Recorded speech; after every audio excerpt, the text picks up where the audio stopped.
आत्मा Atal power OPC अनि BPC cement जसको विश्वसनीयता छ अमूल्य। अटल पावर भरोसा प्रबल निर्माण अटल।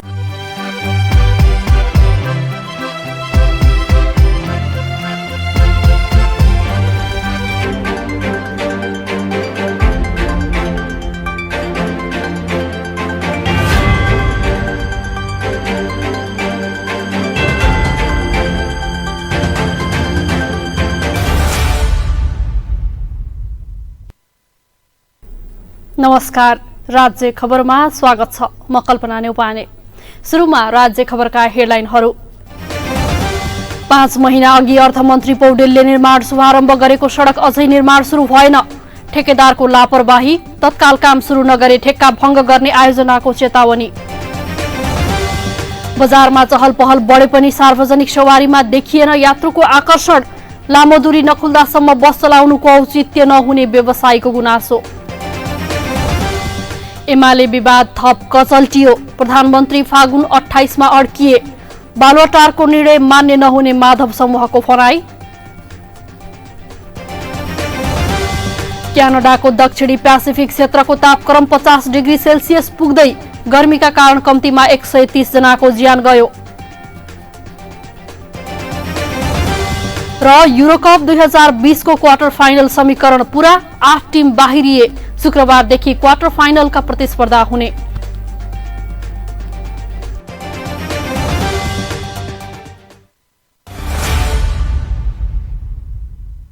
नेपाल गुणस्तर चिन्ह प्राप्त अटल पावर ओपीसी तथा बीपीसी सिमेन्ट। मूल्यमा होइन गुणस्तरमा विश्वास गर्नुहोस्। सस्तो सिमेन्टको प्रयोग गरेर आफ्नो निर्माणलाई कमजोर नबनाउनुहोस्। अटल पावर ओपीसी अनि बीपीसी सिमेन्ट जसको विश्वसनीयता छ अमूल्य। अटल पावर भरोसा प्रबल निर्माण अटल। अब ढुक्क हुनुहोस्। धेरै समयदेखि प्रतीक्षा गरिएको विश्व प्रसिद्ध ढलान प्रविधि अब रूपन्देहीमा स्थापित भएको छ। न मिस्त्रीको समस्या, न सिमेन्ट गिट्टी बालुवा खोज्ने र राख्ने ठाउँको समस्या, न त चुहिने भत्किने, न फिनिसिङकै समस्या। दिनभरि लाग्ने काम 2 घण्टामा तमाम। गुणस्तरीय ओपीसी सिमेन्ट, धोएको गिट्टी बालुवाबाट रेडीमिक्स कङ्क्रिट तयार गरी घर, पुल, बाटो तथा अन्य संरचना तयार गरी वर्षौंसम्म ढुक्क हुनुहोस्। लुम्बिनी आरएमसी रेडीमिक्सबाट कङ्क्रिट ल्याएर घर ढलान गरे। जिन्दगी भरिको लागि ढुक्क भए। तपाईँ ढुक्क हुनुहोस्। गुणस्तर लुम्बिनी आरएमसी ले दिन्छ। लुम्बिनी रेडीमिक्स कङ्क्रिट प्रणाली, तिलोत्तमा 12 मङ्गलापुर रूपन्देही। फोन 071 562 391, मोबाइल 98 570 35 966 र 98 026 52 956। लुम्बिनी रेडीमिक्स कङ्क्रिट प्रणाली। अब खबर विस्तारमा।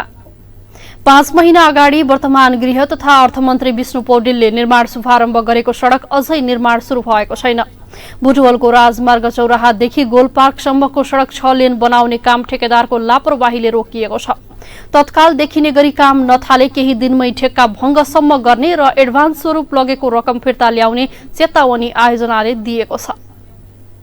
मंगलबार जनता समाजवादी पार्टीले लुम्बिनी प्रदेशको अस्थायी राजधानी बुटोलको मुख्य सडक खण्ड अन्तर्गतको राजमार्ग चौराहादेखि गोलपार्कसम्म सडकमा ठूला ठूला खाल्डा र सडक अव्यवस्थित भएको भन्दै मुख्यमन्त्रीलाई प्रश्न गर्दै ब्यानरहरू टाँगिदिएका थिए। गत वर्ष पनि राखिया हो, पुष्पलाल पार्कमा पनि राखेको हो, यो वर्ष हामी चौडामा राख्यौँ। योभन्दा पहिला पनि हामीले तिनौँ पुलमा पनि त्यस्तो हुँदाखेरि हामी त्यति बेला नयाँ शक्ति थियौँ, त्यति बेला पनि हामीले राखिया हो होइन। अब यो चाहिँ प्रचारात्मक काम मात्रै होइन, यो एकदम गम्भीर विषय हो भन्ने पनि थाहा छ। तर त्यो चाहिँ ध्यान आकर्षणै नभएपछि त्यहाँबाट अति भयो भनेपछि मात्रै हामी त्यो राखेको। हामी त्यो प्रचारात्मक काम गर्नको लागि, जनताको आँखामा छाउनको लागि मात्रै हामीले त्यो काम गरे होइन। तर पनि यस्तो घटनाहरू प्रत्येक वर्ष किन भइरहेछ त? प्रत्येक बर्खायाममा किन यस्तो हुन्छ त? बुटोल बेलैया सडक खण्डको बुटोलको मुख्य बजार क्षेत्रमा पर्ने 3.5 किलोमिटर सडकको निर्माणको लागि वर्तमान गृह तथा अर्थमन्त्री विष्णु पौडेलले माघ 14 गते शुभारम्भ गर्नुभएको थियो। तर दोस्रो पटक शुभारम्भ गरेको झण्डै आधा वर्ष बितिसक्दा समेत सडकमा चिन्का ढलेको छैन। बाटो खाल्डा खुल्ली छ, एकपल्ट फुटिन्छ, फेरि तस्बिर स्थिति भइदिन्छ। यो बाटो त पहिलादेखि यस्तो हुँदै आएको, त्यो निर्माण कसरी के गरेको छ।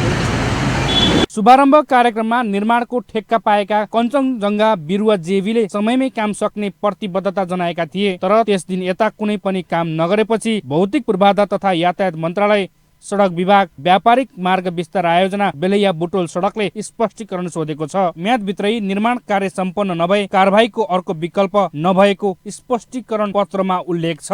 हाम्रो रूपन्देही जिल्लामा र नवलपरासी पश्चिम र पूर्व तीनटै सिडिओ साहबले हाम्रो सडकको कामलाई कुनै पनि रोकटोक गर्नु भएन। उहाँले सामाजिक दूरी कायम गरेर मापदण्डहरू अपनाएर मास्क प्रयोग गरेर हामीले चाहिँ कामहरू गऱ्यौँ। यो जम्मा 3.5 किलोमिटर काम हो। हामीले चाहिँ त्यस्ता काम 10 किलोमिटर हामीले गऱ्यौँ।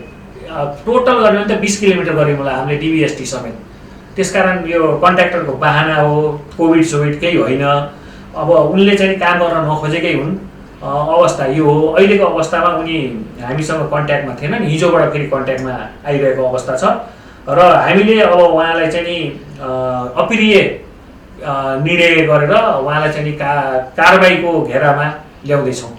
लामो समय विवादित यो सडक निर्माणको लागि सर्वोच्च अदालतले निर्माण कार्य गर्न मार्ग प्रशस्त गरेसँगै सरकारले 2079 असार मसान्तसम्म थप गरेको छ। विगतमा घर टहरा नहटेकोले सडक विस्तारको काम हुन सकेको थिएन। हाल घर टहरा हटाएर ठेकदारलाई पटक पटक मौखिक ताकेदा गर्दा पनि काम नगरेपछि कार्यालयले पत्राचार गर्नु परेको हो। ठेकदार कम्पनी कञ्चनजङ्घा बिरुवा जेबीले 47 करोड 27 लाखमा ठेक्का लिएको थियो र 8 करोड 26 लाख रुपियाँ एडभान्स स्वरूप लगेको छ। अब पनि समयमै काम सकिने गरी तत्काल देखिने गरी काम नथाले केही दिनमै ठेक्का भङ्ग गर्ने र एडभान्स स्वरूप लगेको रकम फिर्ता ल्याउने चेतावनी आयोजनाले दिएको छ। 4 वर्षको पैसा 8 करोड रुपियाँ जनताको पैसा, नेपाल सरकारको पैसा एउटा कन्ट्र्याक्टरले सित्तैमा चलाउन पाउँछ काम नगरिकन?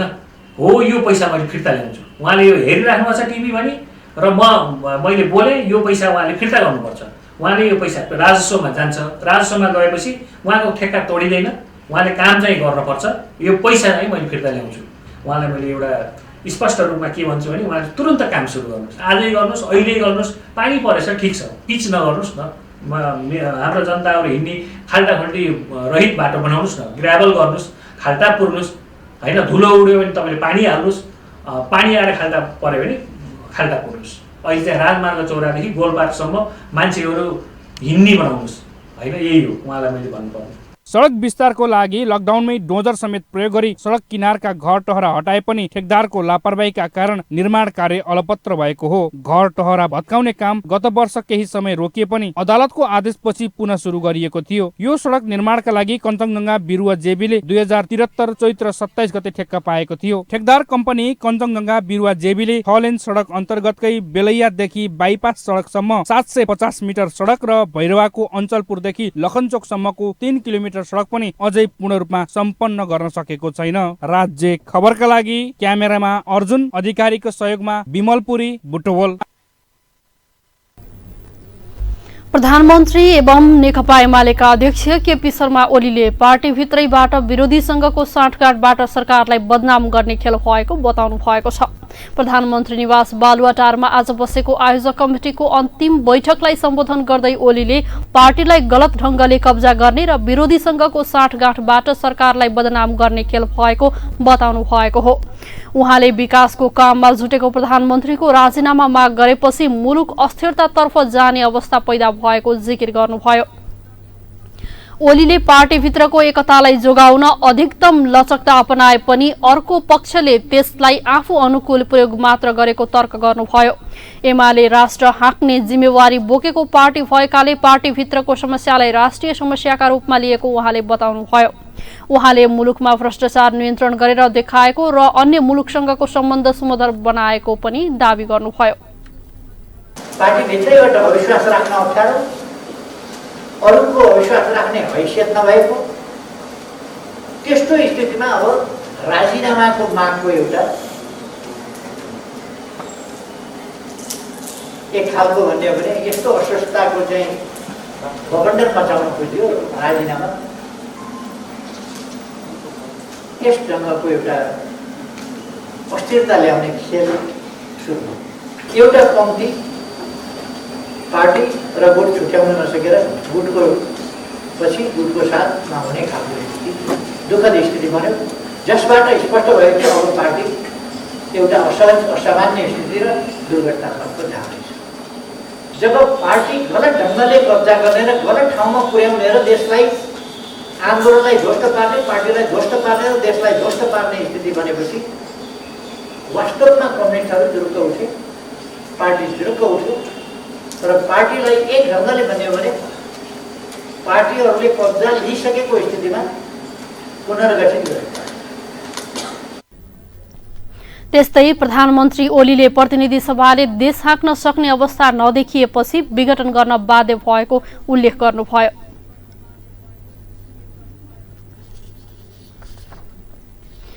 कोरोनाको दोस्रो लहरसँगै गत वैशाख 16 गतेदेखि गरिएको निषेधाज्ञाको क्रम केही खुकुलो पार्दै सार्वजनिक यातायात मंगलबारदेखि जोरबिजोरका रूपमा सञ्चालन गर्ने गरी प्रशासनले खुला गरेको छ। निषेधाज्ञा खुकुलो बनाएसँगै बजारमा चहल पहल केही देखिए पनि आन्तरिक रूपमा जिल्लाभित्रै मात्रै सञ्चालन गर्ने गरी सार्वजनिक यातायात सञ्चालन गर्नुपर्ने बाध्यताले भने बस व्यवसायी संस्थाहरूले ढुक्क भएर सवारी साधन चलाउन सकेका छैनन्। जिल्लाभित्र मात्रै सवारी चलाउनु पर्ने र चढेका यात्रुलाई गन्तव्यमा पुर्याउन पनि नपाइने भएकाले सवारी साधन चलाउँदा घाटाको व्यवसाय हुने गरेको व्यवसायी संस्थाका अगुवाहरूले औँलाएका छन्। रूपन्देहीको बुटोल भैरवाबाट सञ्चालित सार्वजनिक यातायातहरू पूर्वमा खैरेनी, पश्चिममा फारलाइन, उत्तरमा सिद्धबाबासम्म मात्र सञ्चालन हुनुपर्नेले यात्रुलाई र गाडी धनीलाई समेत समस्या हुने गरेको बुटोल यातायात प्रणालीका अध्यक्ष रविन्द्रमान श्रेष्ठले बताउनुहुन्छ। जोडबिजोडको हिसाबले एउटा चलायमान हिसाबमा गाडी सञ्चालन गर्न खोज्या हो। यसमा खालि रूपन्देही जिल्लाको कन्ट्याक्टमा कस्तो छ भने हजुरको अब यता 13 किलोमिटर खैरेनी पर्यो। खैरेनी भन्दा अब उता नवलपरासी उता नखुलेको अवस्थाले बरगाडसम्म पनि भएन। अब यता हजुरको कपिलवस्तु पनि त्यही भयो। यहाँ कोठी नदीदेखि उता जाने कुरो भएन। अब नजाने भएपछि अब यो हिसाबले त हाम्रो जुन गन्तव्य हो त्योसम्म गाडी नचल्ने भएपछि त कुनै चलाएको अर्थै भएन। त्यसले गर्दाखेरि अब कसरी हुन्छ, बरु तिनवटै जिल्लाको अब सहमति गरेर गाडी त्यही हिसाबले चलाएको खण्डमा हाम्रो कमसेकम गन्तव्य पुर्याउँदै यहाँबाट बरघाट, अब यहाँबाट 4 नम्बर, अब चौवटा, कृष्णनगर, अब तौलिया भयो, यही सबै कुराले गर्दा नभए सार्वजनिक सवारी सञ्चालन भएको भनिए पनि लामो दूरीका सवारी सञ्चालन नहुँदासम्म यात्रा सहज नहुने भएकाले त्यसतर्फ प्रशासनले सोच्न जरुरी रहेको छ। बुटोलमा गाडी कुरेको 3 घण्टा भयो, पाइएकै छैन। यात्रु सरोज पोखरेलले गुनासो गर्नुभयो। म यहाँ आएको 1 घण्टा भइसक्यो, गाडी अहिले छैन। अब यो 2:30 बजेतिर एउटा गाडी छ भन्ने सुनेर यहाँ बसिरह हो, त्यही पनि कन्फर्म छैन। दोब्बर भाडा चलिरह भन्ने सुने हो, थाहा चाहिँ छैन। म आफूले दिएको छैन है, अब नदिएको कुरा त्यसै भन्नु भएन। बस पार्कमा त गाडी नै छैन नि, यता तपाईहरु पनि देखिराख्नु भएको। म 1 घण्टा भइसक्यो बसेको, गाडी छैन। व्यावसायिक संघ संस्थामा आबद्ध भएर सञ्चालित सार्वजनिक यातायातले यात्रु पनि नपाउने, जिल्ला भन्दा बाहिर जान नपाउने नियमका कारण प्रशासनले खुल्ला गरे पनि सार्वजनिक सवारी सडकमा गुडाउन समस्या भएको गाडी धनीले बताएका छन्। गाडी धनी लेखनाथ पाण्डेले लकडाउनको समयमा राज्यले दिने कर छुट कथा भएको गुनासो गर्नुभयो। यो त यात्रु पनि पाइँदैन सर, अनि खर्चै पुग्दैन गाडीको लागि त। कर छुट दिने अहिलेसम्म त हामीले कथा मात्रै सुन्या छ सर हैन। अब कर बुझाउने बेला हुँदैछ, गइएको छैन। अब सुन्नमा आएको छ जम्मा हाम्रो यो ब्लुबुक रिन्यु गर्ने मात्रै हो कि जाँच पास पर्मिट अथवा रोड पर्मिट सबै दिने हो कि, त्यसमा केही राज्यले खुलाएकै छैन। प्रशासनले जोर बिजोर प्रणालीमा सार्वजनिक सवारी सञ्चालन गर्ने गरी खुल्ला गरे पनि रूपन्देहीबाट अन्य कुनै पनि जिल्लामा र काठमाडौँ जान नपाइने भएकाले त्यसरी खोलिएको यातायात प्रणाली प्रभावकारी बन्न नसकेको र सवारी साधन चलाउँदा खर्च धान्न पनि नसक्ने भएकाले गाडी नै चलाउन व्यवसायी मान्दैनन्। एकातर्फ पेट्रोलियम पदार्थमा भएको मूल्य वृद्धि, सरकारले दिने भनेको बीमा जोखिम छुट नभएको, लकडाउनको अवधिमा कार्यालय बन्द रहेको कारणले अहिले जाँच पास र पर्मिट तिर्न जाँदा लकडाउनको समयको जरिवाना लिएकाले सरकार व्यवसायिक पक्षमा नरहेको महसुस भएको पश्चिम नेपाल बस व्यवसाय प्रणालीका प्रबन्धक रामचन्द्र भुसालले औँलाउनु भयो। यो लकडाउनको अवधिभर गत साल चाहिँ नेपाल सरकारले र बीमा समितिले 66.6% चाहिँ जति पनि चाहिँ गाडीहरू लकडाउनमा परेका छन् तिनीहरूको चाहिँ त्यो बिमाको जोखिममा चाहिँ त्यसलाई चाहिँ कटौती गरेर 33.3% मात्रै जोखिम वहन गर्ने गरेर पैसा बुझाउन निर्देशन गरेका थियो। अहिले त्यो भएन र यो सङ्घको चाहिँ केन्द्रीय कार्यालय मातहतको अहिले बुटोलको बेलबासमा रहेको यातायात व्यवस्था विभाग अन्तर्गत सवारी परीक्षण कार्यालयले जति पनि हाम्रा सवारी साधनहरूको सडक इजाजत पत्र र जाँच पास नवीकरण गर्नुपर्ने थियो त्यो लकडाउनको कारण कार्यालय खुलिया थिएन। कार्यालय नखोल्दा पनि अहिले गएर हामीले जाँच पास र चाहिँ पर्मिटको नवीकरण गर्न खोज्दाखेरि उहाँहरूले जरिमाना लिनुभयो र यो व्यवसायीहरूले एकातिर तेलको मूल्यमा भारी वृद्धि, अर्कोतिर सरकारले पनि चाहिँ अब यो व्यवसायीहरूलाई एउटा यो देशका नागरिक हुन्, यो स्वदेशी विशुद्ध नेपालीहरूको स्वदेशी लगानीबाट चाहिँ पुँजीबाट चाहिँ सञ्चालित सवारी साधन हुन् भन्ने कुरा नबुझेर जुन एउटा तेस्रो दर्जाको रूपमा नागरिकलाई यो व्यवसायीहरूलाई हेरेको छ, त्यसमा पनि स्वतःस्फूर्त रूपमा चाहिँ व्यवसायीहरूले गाडी सञ्चालन गर्न चाहिँ अहिले तयार छैनन्। प्रशासनले तोकेको निश्चित गन्तव्यभन्दा टाढा जान नपाउने भएपछि घरबाट यात्रुहरू निस्किहाले पनि सार्वजनिक सवारीको प्रयोग गर्ने गरेका छैनन्। जानै पर्ने काम भए बरु साना गाडी भाडामा लिएर जाने गरेका छन्। कोटा तोकेर भए पनि लामो दूरीका सवारी साधन सञ्चालन गर्न सके मात्र यात्रु र सवारी धनीलाई राहत हुने व्यवसायी तथा यात्रुहरूको सुझाव रहेको छ। राज्य खबरका लागि बुटोलबाट माधव पौडेलको रिपोर्ट। तपाईँ अहिले राज्य खबर हेर्दै हुनुहुन्छ। पालो भएको छ विश्रामको। विश्रामपछि हामीसँगै रहनेछन्। एमाले विवाद थप कचल्टियो। प्रधानमन्त्री फागुन 28 मा अड्किए। बालुवाटारको निर्णय मान्य नहुने माधव समूहको भनाई। क्यानाडाको दक्षिणी प्यासिफिक क्षेत्रको तापक्रम 50 डिग्री सेल्सियस पुग्दै। गर्मीका कारण कम्तीमा 130 जनाको ज्यान गयो। र युरोकप 2020 को क्वार्टर फाइनल समीकरण पूरा। 8 टिम बाहिरिए। शुक्रबारदेखि क्वार्टर फाइनलका प्रतिस्पर्धा हुने।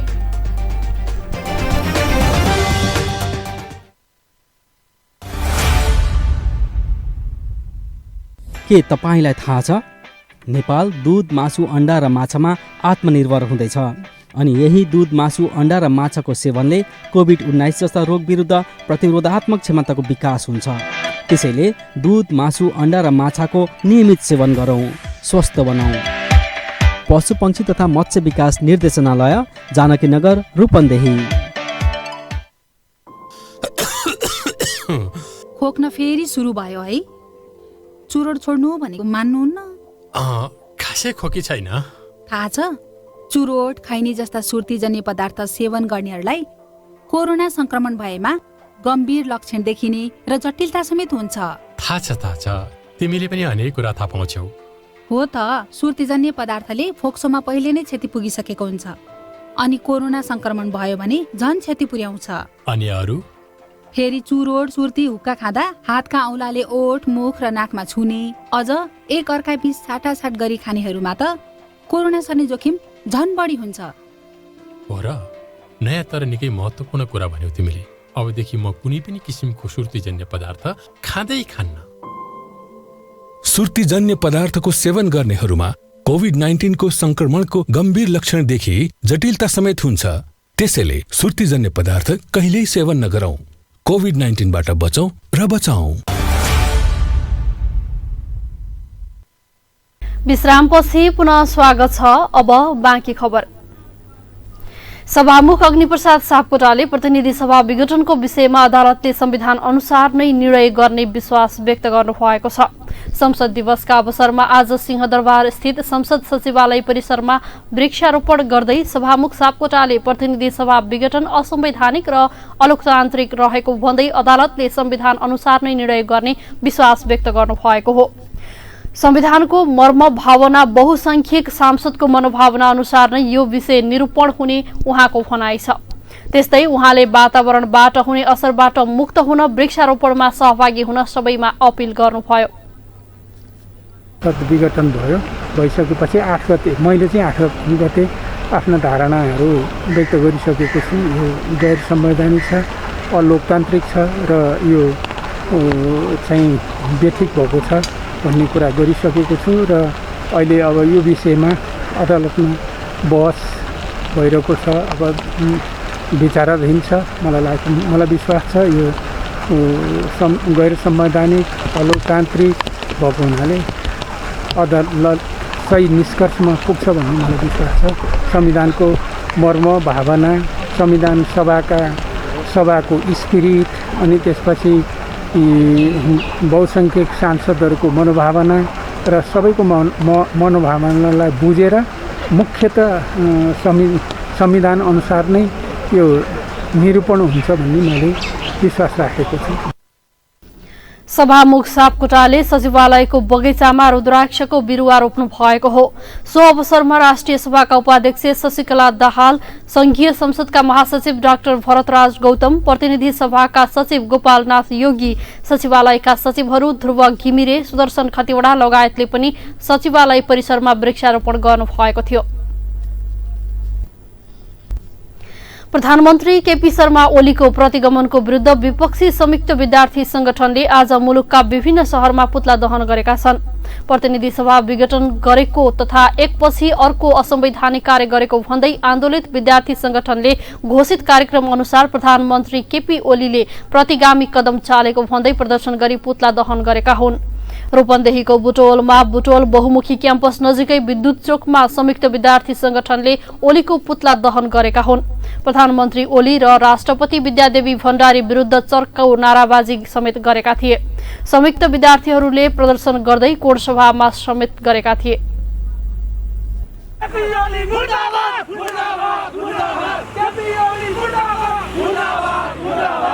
हामीले के भनिरहेका छौँ भने यो लोकतान्त्रिक गणतन्त्रलाई संस्थागत गर्नको लागि, यहाँ अवैधानिक कामहरूलाई चाहिँ खबरदारी गर्नको लागि, बढ्दो महँगी नियन्त्रण गर्नको लागि र एक महिनामा 7औं पटक भएका चाहिँ यो पेट्रोलियम पदार्थमा भएका मूल्य वृद्धिको खारेजीको लागि आज हामी आन्दोलनमा यहाँ उपस्थित भएका छौँ।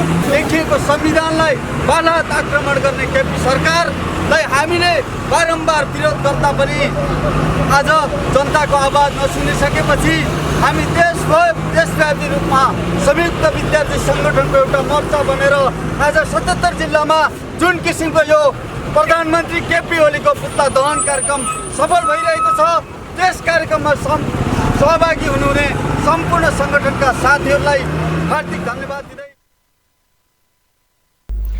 विद्यार्थी संगठनले काठमाडौँको बानेश्वरमा पनि प्रधानमन्त्रीको पुतला जलाएका हुन्। सो क्रममा विद्यार्थी र प्रहरी बीच केही बेर घम्साघम्सी समेत भएको थियो। विपक्षी गठबन्धन नेवी संघ, अखिल क्रान्तिकारी अनि राष्ट्रिय सुदेश पराजुली समूह, समाजवादी विद्यार्थी युनियन र अखिल छैटौंले संयुक्त रूपमा पूर्व घोषित विरोधका कार्यक्रमहरू गरेका हुन्। दाङको राप्ती गाउँपालिकाका अध्यक्ष नुमानन्द सुवेदी सहित 20 जना विरुद्ध दाङ देउखुरी जिल्ला अदालतले पक्राउ पूर्जी जारी गरेको छ।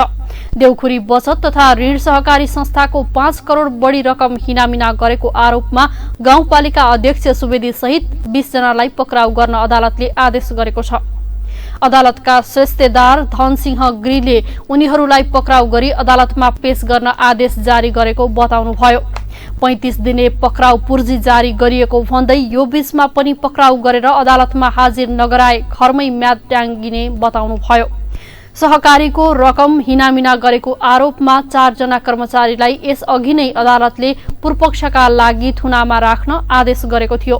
पक्राउ परेका 5 जना मध्ये एक महिलालाई भने साधारण तारिखमा छोड्न अदालतले आदेश दिएको थियो। कर्मचारी र पदाधिकारीहरू सहित 25 जना विरुद्ध अदालतमा मुद्दा परेको छ। तपाई अहिले राज्य खबर हेर्दै हुनुहुन्छ। एकैछिन विश्राम।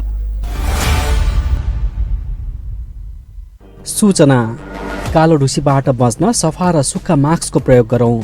नियमित रूपमा साबुन पानीले हात धुने गरौँ। नुनिलो पानीले नाक सफा गरौँ। मधुमेह भएका बिरामीले सुगर नियन्त्रणमा राखौँ। व्यक्तिगत सरसफाइमा ध्यान राखौँ। रोगबाट आफू बचौँ, अरूलाई पनि बचाऊ। नगर प्रमुख तथा बुटवल उपमहानगरपालिकाद्वारा जनहितमा जारी सन्देश।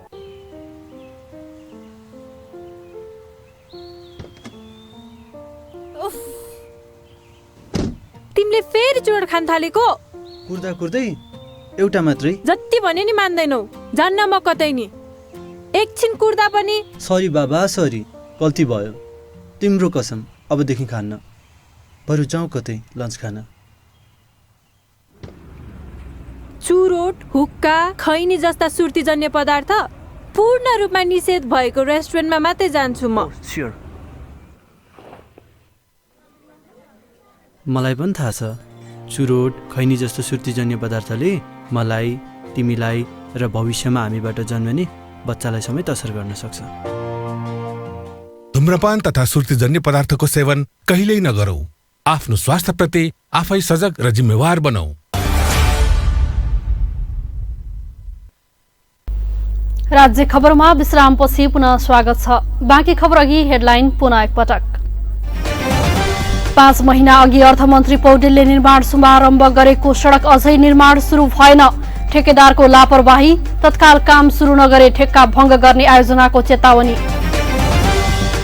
बजारमा चहल पहल बढे पनि सार्वजनिक सवारीमा देखिएन यात्रुको आकर्षण।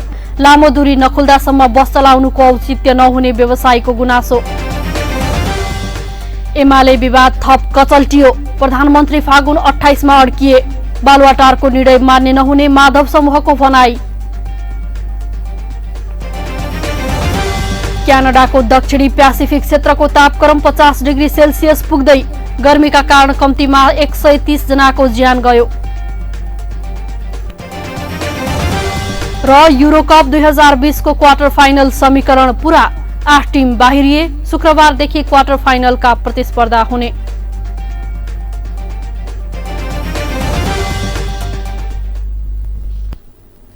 अब बाँकी खबर। 2075 साल जेठ 2 अघिको संरचनामा फर्कन तयार रहेको बताएका नेकपा एमालेका अध्यक्ष केपी शर्मा ओलीले अन्ततः 2077 फागुन भन्दा पछाडि फर्कन सकेनन्।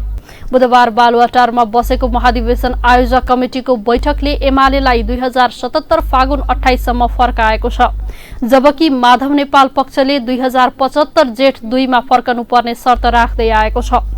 सर्वोच्च अदालतको जेठ 14 गतेको फैसलाले महाधिवेशन आयोजक कमिटिको वैधानिकतामाथि प्रश्न उठाएपछि बसेको महाधिवेशन आयोजक कमिटिको बैठकले उक्त कमिटिलाई खारेज गरेको हो।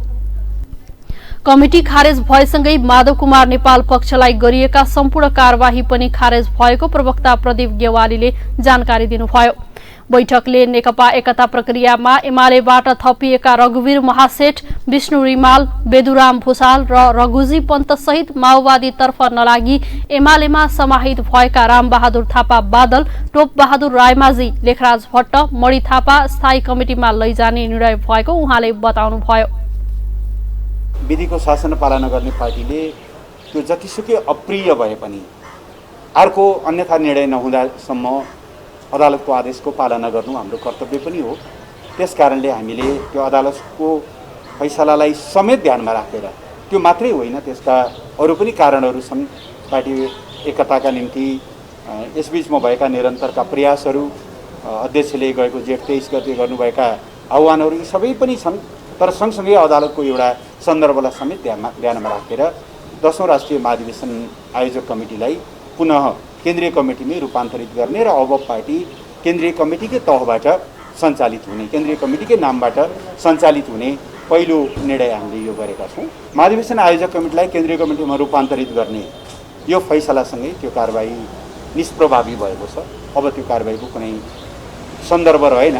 त्यसो भएको हुनाले यो निर्णयसँगै पार्टी एकतालाई थप सुदृढ गर्ने, एकताबद्ध गर्ने एउटा नयाँ आधार पनि सृजना भएको छ। माधव नेपाल समूहका नेताहरूले भने अवैधानिक आयोजक समितिलाई स्थायी कमिटी सदस्य र केन्द्रीय सदस्यहरू थप गर्ने अधिकार नभएको भन्दै आपत्ति जनाएका छन्। माधव नेपाल समूहका नेता घनश्याम भूषाल महाधिवेशन आयोजक कमिटी नै अवैधानिक भएकाले त्यसले गरेको निर्णय मान्य नहुने बताउँछन्।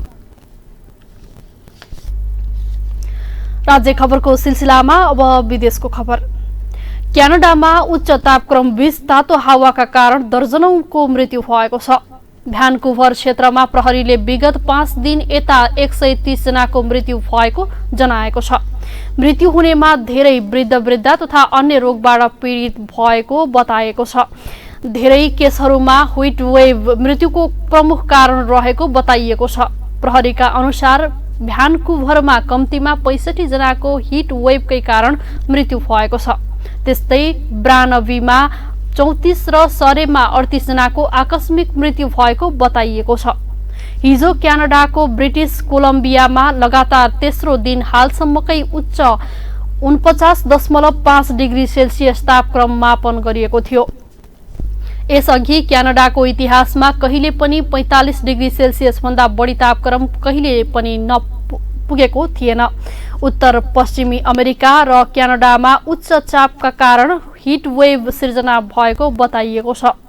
विज्ञहरूले जलवायु परिवर्तनसँगै हिट वेभ जस्ता चरम मौसमी अवस्थाहरू थप सिर्जना हुने चेतावनी दिँदै आएका छन्। अब खेल खबर। युरोकप 2020 को क्वार्टर फाइनल समीकरण पूरा भएको छ।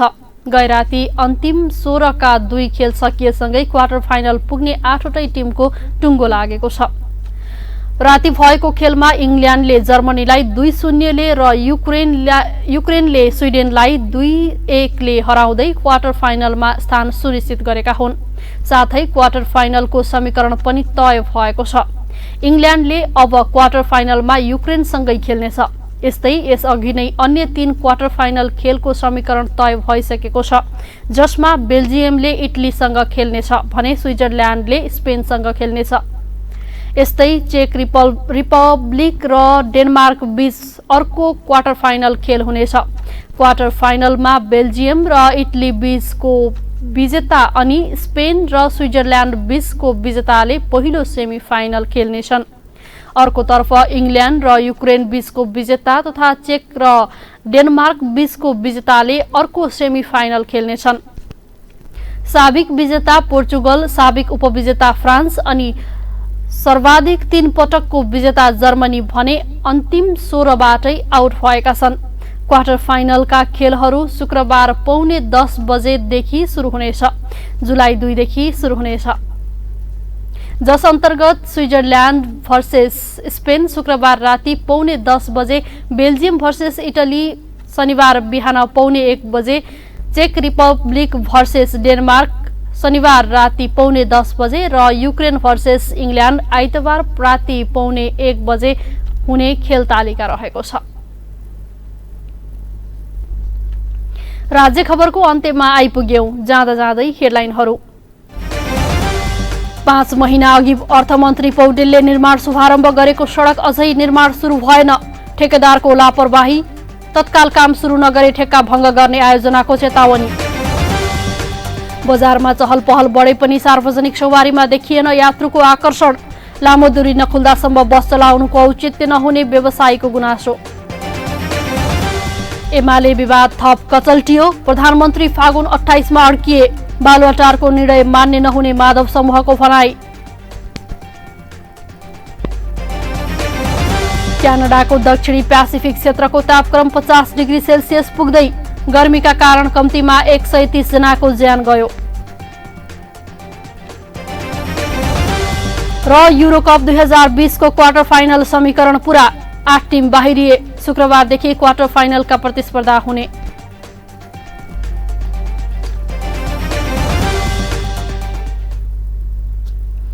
हवस् त राज्य खबर अहिलेलाई यही सकिन्छ। अर्को खबर बुलेटिनमा उपस्थित हुनेछौँ। सूचना, समाचार र मनोरञ्जनका लागि हेर्दै गर्नुहोला राज्य टेलिभिजन। नमस्कार।